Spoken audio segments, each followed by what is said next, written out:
जय हिंद एवरीवन, मेरा नाम विजय धनखड़ है और आज अपना थर्ड टॉपिक शुरू कर रहे हैं, थर्ड चैप्टर शुरू कर रहे हैं रिलेशन फंक्शन क्लास 12th का। अभी तक हम मैट्रिक्स और डिटरमिनेंट कंप्लीट कर चुके हैं। जिस बच्चे ने वो नहीं देखा पहले वो जाके ज़रूर देख ले और फिर रिलेशन फंक्शन देखना शुरू करें। रिलेशन फंक्शन 11th में भी है हमारे पास और 12th में भी है। तो 11th में जो हमने पढ़ा था उसको एक बार क्विक रिवीजन करेंगे और 12th का जो है इंट्रोडक्शन पार्ट आज कंप्लीट करेंगे। जो बच्चा इसको देखेगा उसके लिए एक्सरसाइज 1.1 काफ़ी ईजी रहेगी सोल्व करना, और एक्सरसाइज 1.2 सिर्फ दो एक्सरसाइज हमारे पास क्लास 12th में इस बार। बाइनरी ऑपरेशन वाला हमारे पास कर चुका है और इन्वर्स वाला, दोनों ही टॉपिक हमारे पास डिलीटेड है इस बार। चलिए तो हम शुरू कर रहे हैं। पहले 11th क्लासेस जो हमने पढ़ा था, चलिए तो सबसे पहले हमारे पास रिलेशन वर्ड को समझते हैं। रिलेशन होता क्या हमारे पास, रिलेशन क्या होता है हमारे पास। हमें रिलेशन पढ़ना है दो सेट्स के बीच में। अगर रिलेशन की बात करूं, जैसे दो पर्सन्स के बीच में कोई रिलेशन या किसी भी चीज़ के बीच में रिलेशन है, वैसे ही हमें मैथ्स के अंदर दो सेट्स के बीच में रिलेशन पढ़ना होता है। मेरे पास दो सेट गिवन होंगे। एक सेट को फॉर एग्जांपल हम डिनोट कर दें ए से, एक सेट को हम डिनोट कर दें बी से। दो सेट को मैं डिनोट कर रहा हूँ, एक को ए से और एक को बी से। ए सेट के अंदर मेरे पास कुछ एलिमेंट है, फॉर एग्जाम्पल मेरे पास यहाँ पे एलिमेंट है 1 2 3, और बी सेट के अंदर एलिमेंट है मेरे पास एक्स वाई जेड। क्लियर है, मेरे पास दो सेट है, दोनों सेट के अंदर एलिमेंट है। अगर मैं कहूं कि 1 जो है उसका रिलेशन x के साथ है, 2 का रिलेशन y के साथ है और 3 का रिलेशन z के साथ है। क्लियर है। अभी तक हमने 11th क्लास में सेट लिखना सीखा था। अगर मुझे सेट लिखना हो, अगर सेट A को रिप्रेजेंट करना हो तो कैसे रिप्रेजेंट करेंगे। कर्ली ब्रेसेस के अंदर मैं 3 एलिमेंट लिखूंगा 1 2 3 1 2 3। अगर मैं कर्ली ब्रेसेस के अंदर 3 एलिमेंट लिखता हूं तो क्या कहलाएगा, सेट A कहलाएगा। अगर सेट B मुझे लिखना है तो कर्ली ब्रेसेस के अंदर अगर मैं 3 एलिमेंट लिख दूं एक्स वाई जेड, ये मेरे पास क्या कहलाएगा, बी सेट कहलाएगा। इस बार क्या कर रहे हैं हम 12th क्लास में, इसको रिप्रेजेंट कर रहे हैं इलेप्टिकल शेप में। या तो ऐसे भी लिख सकते हैं, कोई प्रॉब्लम नहीं है, या फिर इलेप्टिकल शेप में डायग्राम की हेल्प से इसे रिप्रेजेंट कर सकते हैं। ये सेट ए है जिसके अंदर एलिमेंट है 1 2 3, बी सेट जिसके अंदर एलिमेंट है एक्स वाई जेड। अब ए सेट का जो 1 एलिमेंट है वो रिलेशन इस्टेब्लिश कर रहा है एक्स के साथ, बी सेट के एक्स एलिमेंट के साथ रिलेशन बना रहा है, 2 वाई के साथ, 3 जेड के साथ। क्लियर है। अच्छा, अगर मुझे इस रिलेशन को लिखना है तो रिलेशन को लिखा जाता है कैपिटल आर से। अगर रिलेशन को लिखना है तो रिलेशन को लिखा जाता है कैपिटल आर से। अब 1 का रिलेशन x के साथ है, मैं लिखूंगा 1 x और इसे ब्रैकेट में बंद कर दूंगा। क्लियर है।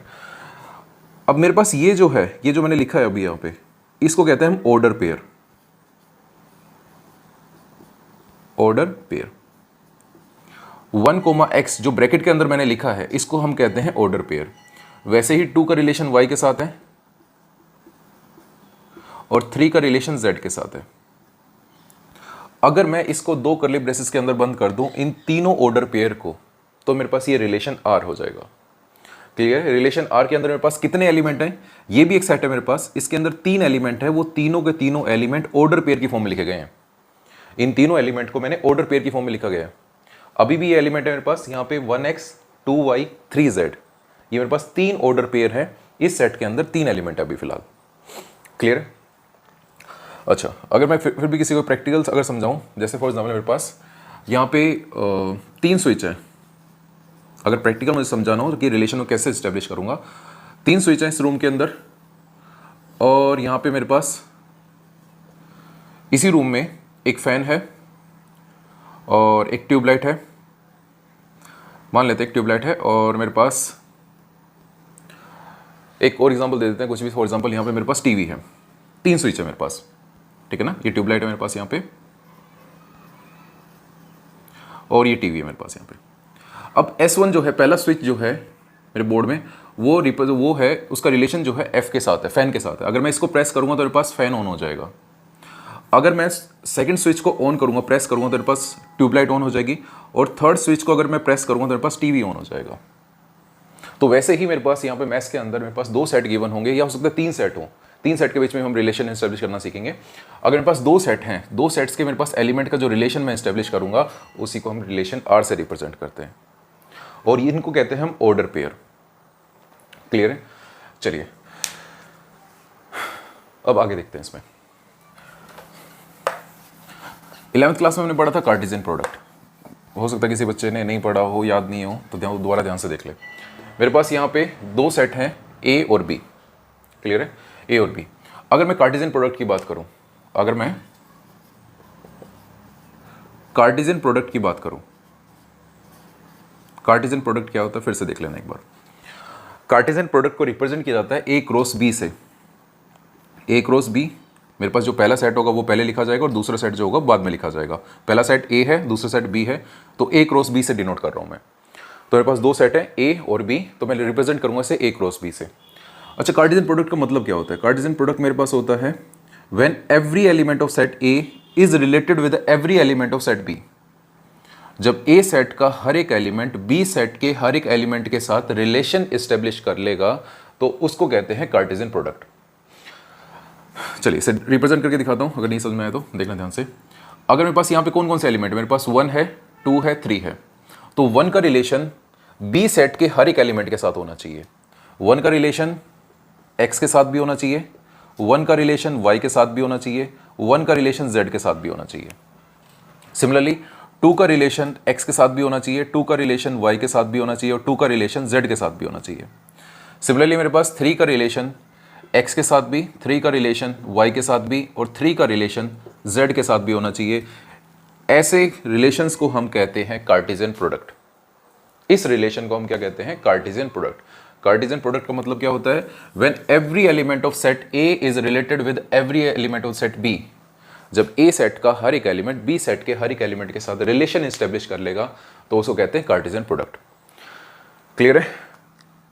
अब कार्टेशियन प्रोडक्ट के अंदर कितने एलिमेंट आते हैं? Total number of elements in the Cartesian product. अगर मेरे पास ए सेट के अंदर कितने एलिमेंट है? यहाँ पे 3 एलिमेंट है और बी सेट के अंदर भी कितने एलिमेंट है? 3 एलिमेंट है। तो ए क्रॉस बी के अंदर टोटल कितने एलिमेंट्स हो जाएंगे मेरे पास? टोटल मेरे पास 9 एलिमेंट्स होंगे। ए क्रॉस बी के अंदर कितने एलिमेंट्स होंगे? 9 एलिमेंट्स होंगे। या फिर ये कह सकते हैं कि मेरे पास ए क्रॉस बी के अंदर टोटल 9 ऑर्डर पेयर होंगे, क्योंकि यहां पे हम एलिमेंट्स को किससे रिप्रेजेंट कर रहे हैं? ऑर्डर पेयर से रिप्रेजेंट कर रहे हैं इस रिलेशन के अंदर। क्लियर है यहां तक? चलिए अब आगे बात करते हैं। ये तो हमारे पास हो गया कार्टेशियन प्रोडक्ट, ऑर्डर पेयर हो गया। अच्छा, जो मेरे पास जो पहला सेट होता है, जो मेरे पास ए सेट है, इसको जनरली हम कहते हैं मेरे पास ये डोमेन है, इसको हम डोमेन नाम दे देते हैं। क्लियर है? डोमेन क्या होती है? मेरे पास इनपुट होती है। जो भी फंक्शन के अंदर, फंक्शन तो बाद में पढ़ेंगे, जो भी मैं वैल्यूज रखूंगा उन्हें डोमेन कहते हैं और जो आउटपुट मुझे मिलता है उसे हम रेंज कहते हैं। और बी सेट को हम वैसे तो हम कहते हैं कोडोमेन का सेट। ये मेरे पास कोडोमेन सेट होता है, कोडोमेन सेट होता है। क्लियर है? बी सेट जो होगा वो कोडोमेन का कहलाएगा सेट और ए सेट जो होगा वो डोमेन का सेट कहलाएगा। अब क्वेश्चन जो आपके पास आएंगे उन क्वेश्चन में हो सकता है बी सेट गिवन ना हो, आपको सिर्फ एक ही सेट दे दें ए, तो आपको रिलेशन एस्टेब्लिश अगर करना है, अगर मेरे पास सिर्फ एक ही सेट है ए, फॉर एग्जांपल मेरे पास यहाँ पे है 1 2 3, एक ही सेट गिवन है और मुझे रिलेशन एस्टेब्लिश करना है, तो मैं दूसरा सेट भी जो है वो ए को ही कंसिडर करूंगा यहाँ पे। तो मैं रिलेशन जो देखूंगा वो ए टू ए देखूंगा, जो रिलेशन मैं देखूंगा वो ए टू ए के बीच में देखूंगा रिलेशन। क्लियर है? कोई भी रिलेशन हो सकता है यहाँ पे। सो ए से लेके ए के बीच में ही रिलेशन देखेंगे अगर मेरे पास बी सेट गिवन नहीं है तो। क्लियर है? चलिए, तो नेक्स्ट मेरे पास है, अच्छा एक चीज और देखना ध्यान से, अगर ए क्रॉस बी और बी क्रॉस ए ये दोनों इक्वल नहीं होते मेरे पास, ए क्रॉस बी और बी क्रॉस ए इक्वल नहीं होते मेरे पास। क्यों नहीं होते? अगर मैं बी क्रॉस ए निकालना चाहूं तो मेरे पास बी सेट है एक्स वाई जेड और ए सेट मेरे पास है 1 2 3। अगर मैं एक बी क्रॉस ए निकालना चाहूं तो इसका मतलब x का जो रिलेशन है वो 1 के साथ भी होगा, x का रिलेशन 2 के साथ भी होगा और x का रिलेशन 3 के साथ भी होगा। y का रिलेशन 1 के साथ भी होगा, y का रिलेशन 2 के साथ भी होगा, y का रिलेशन 3 के साथ भी होगा। सिमिलरली z का रिलेशन 1 के साथ, z का रिलेशन 2 के साथ और z का रिलेशन 3 के साथ भी होगा। ये मेरे पास बी क्रॉस ए आ गया। अब ये दोनों ऑर्डर पेयर ना इक्वल नहीं है मेरे पास, ये वाला ऑर्डर पेयर और ये वाला ऑर्डर पेयर इक्वल नहीं है मेरे पास। 1 x is not equals to x 1। ये दोनों ऑर्डर पेयर इक्वल नहीं है। ये दोनों ऑर्डर पेयर इक्वल तब होंगे जब इनके कोरस्पॉन्डिंग एलिमेंट्स इक्वल होंगे। जैसे फॉर एग्जांपल अगर मैं कहूँ 1 2 और 2 1 क्या इक्वल है? नहीं, ये दोनों इक्वल नहीं है। क्योंकि अगर मैं कार्टेशियन प्लेन में इन्हें रिप्रेजेंट करना चाहूँ या कोऑर्डिनेट प्लेन में इन्हें रिप्रेजेंट करना चाहूँ तो 1 2 मेरे पास अलग होगा और 2 1 मेरे पास अलग होगा। यहाँ पे ये दोनों ही अलग अलग कोऑर्डिनेट होंगे, इसलिए ये ऑर्डर पेयर इक्वल नहीं होते मेरे पास। So A cross B and B cross A equal नहीं होते, किसी किसी केस में इक्वल हो सकते हैं, जब मेरे पास ए और बी दोनों साइड सेम हो तब इक्वल हो सकते हैं, अदरवाइज ये मेरे पास सेम नहीं होते मेरे पास। चलिए अब आगे बात करते हैं इसमें। अच्छा, क्लास 12 में हमें क्या पढ़ना है अभी? क्लास 12 में हमें रिलेशंस के अंदर पढ़ना है टाइप्स ऑफ रिलेशन, रिलेशंस की टाइप पढ़नी है हमें मेनली। ठीक है, तो शुरू करते हैं टाइप्स ऑफ रिलेशन। ये तो हमारे पास बेसिक हो गया, रिलेशन होता क्या है, कैसे रिप्रेजेंट करते हैं इसे। चलिए अब टाइप्स ऑफ रिलेशन में देखते हैं। सबसे पहले हमारे पास जो होता है क्लास 12 में हमें पढ़ना है रिफ्लेक्सिव रिलेशन। सबसे पहला रिलेशन जो होगा मेरे पास वो होगा रिफ्लेक्सिव रिलेशन। सबसे पहला मेरे पास है रिफ्लेक्सिव।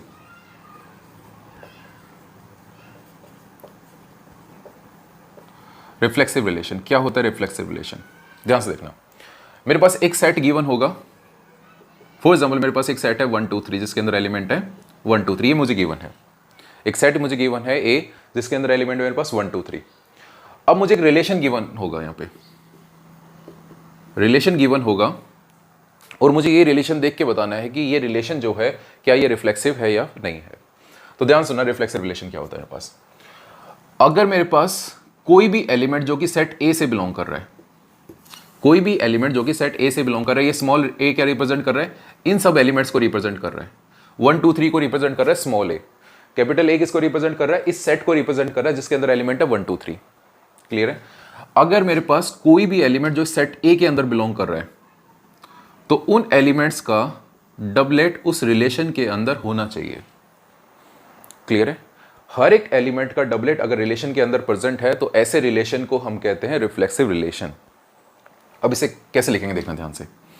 अगर मेरे पास इस सेट के अंदर अगर 1 है, इस सेट के अंदर अगर 1 बिलोंग कर रहा है, ये बिलोंग का सिंबल है मेरे पास, अगर 1 जो है बिलोंग कर रहा है सेट ए से, तो 1,1 जो है बिलोंग करना चाहिए मेरे पास रिलेशन आर से। अगर 2 जो है वो बिलोंग कर रहा है सेट ए से, तो 2,2 जो है वो बिलोंग करना चाहिए रिलेशन आर से। अगर 3 जो है वो बिलोंग कर रहा है सेट ए से, देन 3,3 जो है वो बिलोंग करना चाहिए आर से। ये मस्ट कंडीशन है, ये होना ही चाहिए मेरे पास। क्लियर है? तो मेरे पास रिलेशन जो है उसके अंदर क्या क्या होना चाहिए? अगर 1 है सेट के अंदर तो 1,1 रिलेशन के अंदर होना चाहिए। अगर 2 है इस सेट के अंदर तो 2,2 प्रेजेंट होना चाहिए। अगर इस सेट के अंदर 3 एलिमेंट है तो 3,3 इस रिलेशन के अंदर प्रेजेंट होना ही चाहिए।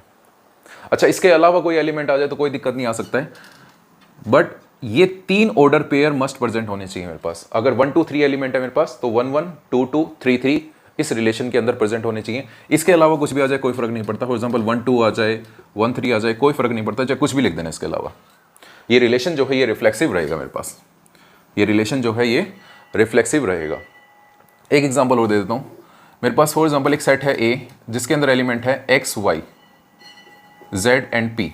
मान लेते हैं मेरे पास ये 4 एलिमेंट हैं, X Y Z and P. मेरे पास 4 एलिमेंट हैं, तो मेरे पास जो रिलेशन है उसके अंदर X comma X, Y comma Y, Z comma Z and P comma P होना ही चाहिए। इसके अलावा चाहे कुछ आ जाए कोई फर्क नहीं पड़ता, इसके अलावा चाहे एक्स वाई आ जाए, वाई जेड आ जाए, कोई फर्क नहीं पड़ता, बट ये सारे के सारे ऑर्डर पेयर इस रिलेशन के अंदर प्रेजेंट होने चाहिए, तभी ये रिलेशन जो है रिफ्लेक्सिव कहलाएगा, अदरवाइज ये रिफ्लेक्सिव नहीं कहलाएगा। उम्मीद है यहां तक आपको क्लियर हो गया होगा रिफ्लेक्सिव रिलेशन। ठीक है, इसी में आइडेंटिटी रिलेशन की ओर बात कर देते हैं, क्योंकि हमारे पास अगर असोसिएशन रीजन का जो क्वेश्चन बनता है वो इनके ऊपर बहुत बार बन जाता है। यहाँ पे क्या होता है? Identity relation. आइडेंटिटी रिलेशन मेरे पास ध्यान देखना क्या होता है। जैसे फॉर एग्जांपल मैं सेम एग्जांपल ले रहा हूं, मेरे पास सेट ए है, इसके अंदर एलिमेंट है मेरे पास 1 2 3 और मेरे पास रिलेशन है इसके अंदर 1 1 2 2 3 3 प्रेजेंट है, ये मेरे पास है। तो क्या ये रिलेशन रिफ्लेक्सिव है? बिल्कुल, ये रिलेशन जो है मेरे पास ये रिफ्लेक्सिव रिलेशन है। और क्या ये रिलेशन आइडेंटिटी रिलेशन है? फिलहाल ये रिलेशन रिफ्लेक्सिव भी है और आइडेंटिटी रिलेशन भी है, दोनों है ये। अगर मैं इसके अंदर एक एलिमेंट ऑर्डर पेयर ऐड कर दूं 1,2 तो ये रिलेशन आइडेंटिटी रिलेशन नहीं रहेगा, बट ये रिफ्लेक्सिव अभी भी रहेगा। ये आइडेंटिटी रिलेशन नहीं है बट ये रिफ्लेक्सिव रिलेशन अभी भी है। तो ध्यान सुनना मेरी बात। अगर मेरे पास कोई सेट गिवन है, उसके अंदर एलिमेंट है मेरे पास 1 2 3, तो मेरे पास उस रिलेशन के अंदर अगर 1 1 2 2 3 3 ओनली प्रेजेंट है ओनली 1 1 2 2 3 3% है, तो ये रिलेशन जो है ये आइडेंटिटी रिलेशन कहलाएगा। तो ये रिलेशन क्या कहलाएगा? ये रिलेशन आइडेंटिटी रिलेशन कब तक कहलाएगा? अगर इन एलिमेंट्स के सिर्फ और सिर्फ डबलेट प्रेजेंट है तब। अगर इन एलिमेंट्स के सिर्फ और सिर्फ डबलेट प्रेजेंट है तभी ये रिलेशन जो है ये आइडेंटिटी रिलेशन कहलाएगा, अदरवाइज ये आइडेंटिटी रिलेशन नहीं कहलाएगा। अच्छा, रिफ्लेक्सिव कब तक कहलाएगा? मेरे पास 1 1 2 2 3 3 प्रेजेंट होने चाहिए, इसके अलावा चाहे कुछ भी प्रेजेंट हो कोई फर्क नहीं पड़ता, ये रिफ्लेक्सिव तब भी रहेगा मेरे पास। क्लियर है? एक एग्जांपल और देता हूं। मेरे पास बी सेट है, अगर मेरे पास बी सेट के अंदर एक्स वाई एलिमेंट है तो मेरे पास यहां से रिलेशन जो है उसके अंदर एक्स एक्स और वाई वाई प्रेजेंट होना चाहिए, सिर्फ इसके अलावा कुछ नहीं आना चाहिए, तभी ये रिलेशन आइडेंटिटी रिलेशन कहलाएगा, अदरवाइज ये आइडेंटिटी रिलेशन नहीं कहलाएगा। अब क्वेश्चन क्या बनता है, यहां से ध्यान सुनना। क्वेश्चन मेरे पास ये आता है, every identity relation is a reflexive relation. हर एक आइडेंटिटी रिलेशन जो होता है वो रिफ्लेक्सिव रिलेशन होता है। क्या ये बात सही है? बिल्कुल, हर एक आइडेंटिटी रिलेशन जो होता है वो रिफ्लेक्सिव रिलेशन होता है। क्या हर एक रिफ्लेक्सिव रिलेशन आइडेंटिटी रिलेशन होता है? क्या every reflexive relation is identity relation? नहीं, हर एक रिफ्लेक्सिव रिलेशन जो होता है वो आइडेंटिटी रिलेशन नहीं होता मेरे पास। क्लियर है? But every identity relation is a reflexive relation, इसका ध्यान रखना। क्लियर है? चलिए, उम्मीद है यहां तक आपको क्लियर हो गया होगा। नेक्स्ट मेरे पास इसमें जो है रिलेशन के अंदर सिमेट्रिक रिलेशन की बात करते हैं हम। रिफ्लेक्सिव हो गया, आइडेंटिटी रिलेशन पे क्वेश्चन इतने नहीं आते बोर्ड के अंदर, बट एमसीक्यूज के अंदर हमारे पास असिस्टेंट रीजन में बन सकता है ऐसा क्वेश्चन। हमारे पास सेकंड है इसमें symmetric relation. Symmetric relation, symmetric relation क्या होता है ध्यान से देखना। अगर मेरे पास एक सेट है ए, इसके अंदर एलिमेंट प्रेजेंट है 1 2 3, और मेरे पास रिलेशन है, अगर मैं इसकी डेफिनेशन लिख के दिखाऊं, डेफिनेशन कैसे लिखोगे आप? A is element belongs to set A. A जो है वो एक एलिमेंट है, इस सेट से बिलोंग कर रहा है, या फिर मैं कहूं ऐसे ही से, A B belongs to R, then B A must belongs to R. अगर मेरे पास कोई ऑर्डर पेयर जो है उस रिलेशन के अंदर बिलोंग कर रहा है, जैसे मैं कहूं कि ए बी जो है उस रिलेशन के अंदर बिलोंग कर रहा है, then B A must belongs to R, then only this relation is a symmetric relation. अच्छा, ये तो हो गई मेरे पास डेफिनेशन। इसको समझाएंगे कैसे, लिखेंगे कैसे, देखना ध्यान से। पेपर में लिखने का तरीका यही है मेरे पास। अच्छा, मेरे पास अगर चेक करना है कोई रिलेशन गिवन है, अगर मेरे पास रिलेशन गिवन है 1 2, अगर मेरे पास 1 2 है इस रिलेशन के अंदर, तो मेरे पास इस रिलेशन के अंदर 2 1 भी होना चाहिए। अगर मेरे पास है 1 3, तो इस रिलेशन को सिमेट्रिक बनाने के लिए 3 1 भी इस रिलेशन के अंदर प्रेजेंट होना चाहिए। अगर फॉर एग्जांपल मैं कहूँ मेरे पास 2 3 है इस रिलेशन के अंदर, तो मेरे पास 3 2 भी इस रिलेशन के अंदर प्रेजेंट होना चाहिए। क्लियर है? अगर मेरे पास ए बी है, कोई भी ऑर्डर पेयर देखना, उसका रिवर्स करके देखना अगर वो प्रेजेंट है या नहीं है। क्लियर है? अगर 1 2 तो 2 1 होना चाहिए, 1 3 3 1, 2 3 3 2 होना चाहिए। अगर सारे ऑर्डर पेयर प्रेजेंट है तो मेरे पास ये क्या हो जाएगा, ये सिमेट्रिक हो जाएगा, अदरवाइज ये सिमेट्रिक नहीं होगा। अगर एक भी ऑर्डर पेयर ऐसा मिल जाए, फॉर एग्जांपल ये ऑर्डर पेयर 1 2 2 1 है, 1 3 3 1 है, बट 2 3 है, बट 3 2 कहीं भी नहीं है इस रिलेशन के अंदर, तो ये रिलेशन मेरे पास सिमेट्रिक नहीं होगा। क्लियर है? अगर 2 3 है तो 3 2 भी होना चाहिए। आपको हर एक ऑर्डर पेयर चेक करना पड़ेगा, क्या हर एक ऑर्डर पेयर मेरे पास सिमेट्रिक है या नहीं है। हर एक ऑर्डर पेयर को चेक करना पड़ेगा सिमेट्रिक के लिए मुझे। क्लियर है? चलिए, इसमें थर्ड बात करते हैं हम ट्रांजिटिव की। ट्रांजिटिव की बात करते हैं। ट्रांजिटिव रिलेशन क्या होगा मेरे पास, ये इंपॉर्टेंट है। थर्ड है मेरे पास ट्रांजिटिव रिलेशन। ट्रांजिटिव रिलेशन क्या होगा? मेरे पास फॉर एग्जांपल एक सेट है ए, इसके अंदर एलिमेंट है मेरे पास ए बी सी, मान लेते हैं ऐसे, मेरे पास ए बी सी एलिमेंट है, और रिलेशन मेरे पास, उस रिलेशन के अंदर जो ऑर्डर पेयर हैं ए बी बी सी हैं, ध्यान से देखना, if A B and B C belongs to R, A B and B C order pair जो है इस रिलेशन से बिलोंग कर रहे हैं, then A C must belongs to R होना चाहिए। क्लियर है? अगर मेरे पास ए बी और बी सी है तो ए सी भी इस रिलेशन के अंदर होना चाहिए। फॉर एग्जाम्पल मैं कहूँ मेरे पास 1 2 एंड 2 3 है इस रिलेशन के अंदर, 1 2 एंड 2 3 इस रिलेशन के अंदर बिलोंग कर रहा है, तो मेरे पास 1,3 भी इस रिलेशन से बिलोंग करना चाहिए। अगर 1,3 इस रिलेशन से बिलोंग करेगा तभी ये रिलेशन जो है ये ट्रांजिटिव कहलाएगा, अदरवाइज ये ट्रांजिटिव नहीं कहलाएगा। क्लियर है? चलिए, फॉर एग्जाम्पल मेरे पास एक क्वेश्चन ऐसा आ जाए कि एक रिलेशन है, इसके अंदर ए बी है और कहीं बी सी है ही नहीं इस रिलेशन के अंदर। मुझे सिर्फ और सिर्फ ए बी मिला, बी सी कहीं मिला ही नहीं। तो क्या ये रिलेशन ट्रांजिटिव रहेगा या नहीं रहेगा? क्या ये रिलेशन ट्रांजिटिव रहेगा या नहीं रहेगा? ट्रांजिटिव के दो केस होते हैं। ये केस नंबर 1 होता है मेरे पास, ये केस नंबर 1 होता है। क्या कहता है case number 1? If A B and B C belongs to R then A C must belongs to R. अगर ए बी और बी सी मेरे पास अगर रिलेशन के अंदर है तो ए सी भी उस रिलेशन के अंदर होना चाहिए। सेकंड केस ये कहता है मेरे पास, केस नंबर 2 ये कहता है अगर मेरे पास किसी रिलेशन में सिर्फ और सिर्फ ए बी है, बी सी कहीं है ही नहीं, अगर मेरे पास ए बी है और बी सी कहीं भी नहीं है तो ये रिलेशन जो है ये अभी भी ट्रांजिटिव कहलाएगा। Yes, this relation is transitive relation if only A B is present in this relation. अगर इस रिलेशन के अंदर सिर्फ और सिर्फ ए बी प्रेजेंट है तो ये रिलेशन तब भी ट्रांजिटिव कहलाएगा। क्लियर है? चलिए, अच्छा नेक्स्ट मेरे पास है, अगर कोई रिलेशन रिफ्लेक्सिव भी है, सिमेट्रिक भी है और ट्रांजिटिव भी है। अगर कोई रिलेशन रिफ्लेक्सिव, सिमेट्रिक और ट्रांजिटिव तीनों है, एक रिलेशन जो है वो रिफ्लेक्सिव भी है मेरे पास, सिमेट्रिक भी है और ट्रांजिटिव भी है,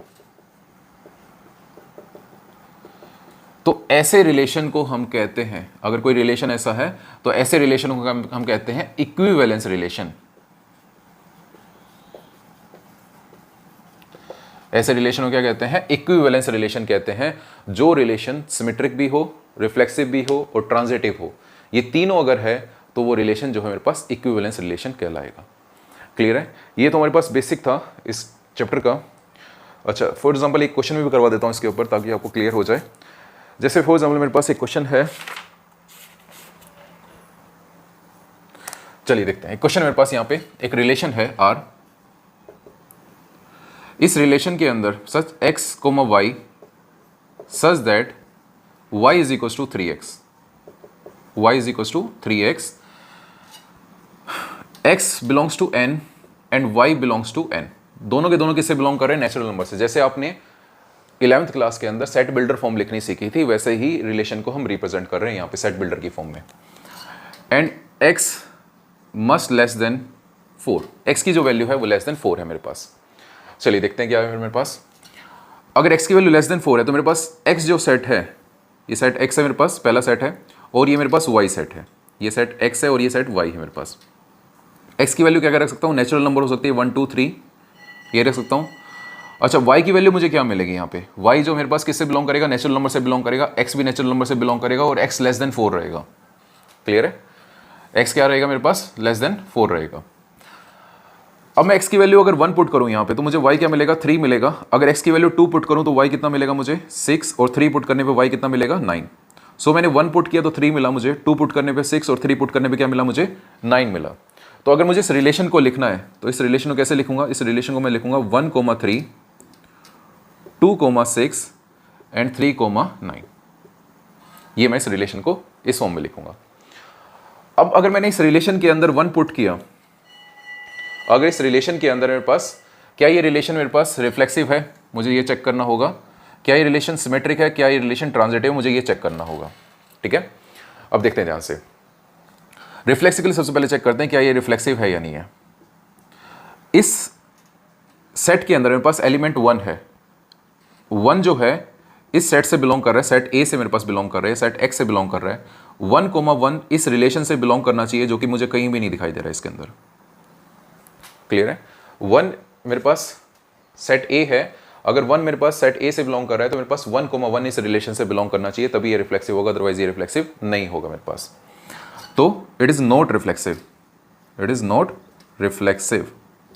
क्लियर है? आप ये रीजन दोगे, 1 जो है इस सेट से बिलोंग कर रहा है मेरे पास, आप इसको ए नाम दे सकते हो, एक्स नाम दे सकते हो, आपका जो मन करे। 1,1 इस रिलेशन से बिलोंग करना चाहिए था। बात करता हूँ सिमेट्रिक की। सिमेट्रिक की कैसे बात करूंगा? 1,3 इस रिलेशन से बिलोंग कर रहा है, 1,3 इस रिलेशन से बिलोंग कर रहा है, but 3,1 does not belongs to R, therefore it is not symmetric. ये सिमेट्रिक भी नहीं है मेरे पास, नॉट सिमेट्रिक। क्लियर है? नेक्स्ट मेरे पास अगर मैं ट्रांजिटिव की बात करूं तो ध्यान से देखना, जब भी आप ट्रांजिटिव चेक करो तो आपको हर एक ऑर्डर पेयर ट्रांजिटिव चेक करना पड़ेगा। आप जब भी ट्रांजिटिव की बात करते हो तो आपको हर एक ऑर्डर पेयर ट्रांजिटिव के लिए चेक करना पड़ेगा। कैसे? अगर मेरे पास 1 3 है यहां पे, तो क्या कोई और ऑर्डर पेयर 1 3 से शुरू हो रहा है? मुझे ये दिखाई दे रहा है कोई ऑर्डर पेयर जो है वो 3 से शुरू हो रहा है। ये वाला ऑर्डर पेयर 3 से शुरू हो रहा है। तो मेरे पास ए बी है, बी सी है, तो क्या इसके अंदर ए सी बिलोंग कर रहा है? 1,3 एंड 3,9 बिलोंग्स टू आर। इस रिलेशन में ये दोनों ऑर्डर पेयर आ रहे हैं, तो ए सी भी इस रिलेशन के अंदर आना चाहिए था। 1,9 इस रिलेशन के अंदर आना चाहिए, जो कि इसके अंदर बिलोंग नहीं कर रहा, तो it is not transitive. Clear है? तो ध्यान रखना इसका। ये तो हमारे पास बेसिक इंट्रोडक्शन हो गया। अब नेक्स्ट वीडियो हम क्या करेंगे, अपने एक्सरसाइज सोल्व करेंगे, एक्सरसाइज 1.1 का कंप्लीट सॉल्यूशन करेंगे। चलिए, जिससे अच्छा लगा हो प्लीज़ इसे शेयर एंड सब्सक्राइब जरूर करना। मिलते हैं नेक्स्ट वीडियो के साथ, तब तक जय हिंद, थैंक यू।